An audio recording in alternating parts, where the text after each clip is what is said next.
तर एसआयटी मध्ये बदल करण्याचे मुख्यमंत्र्यांनी आदेश दिलेले आहेत। पुढील 2 दिवसात एसआयटीत बदल झालेला दिसेल असं सुरेश धस यांनी माहिती दिली आहे। मुख्यमंत्री फडणवीसांच्या भेटीनंतर सुरेश धस यांचं हे वक्तव्य आहे। तर संतोष देशमुखांच्या पत्नीला शासकीय सेवेत घेण्याचा निर्णय झाल्याची माहितीही सुरेश धस यांनी दिली आहे। तो सुद्धा निर्णय झालेला आहे।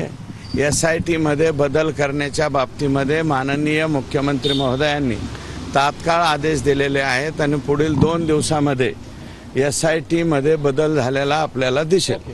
संतोषच्या ज्या सौभाग्यवती आहेत, मिसेस आहेत, त्यांना शासनाच्या नोकरीमध्ये सामावून घेण्याचं आणि तेही लातूर जिल्ह्यामध्ये, कारण ते मुलं जे आहेत, संतोषची मुलगी ही 12वीला शिकते आणि मुलगा 7वीला का काय शिकतोय, 5वी का 7वी, तर ते जर नोकरीला लावून घेतलं ते महसूल विभागात लावावं, जलसंपदात लावावं किंवा अन्य कोणत्या विभागात लावावं, ते फक्त लातूर जिल्ह्यामध्ये त्यांची पोस्टिंग असावी अशा प्रकारचा आम्ही आग्रह धरलेला आहे। कारण लेकरा बाळाचं शिक्षण हे थांबू नये म्हणून हा निर्णय मुख्यमंत्री महोदयांनी या ठिकाणी केलेला आहे।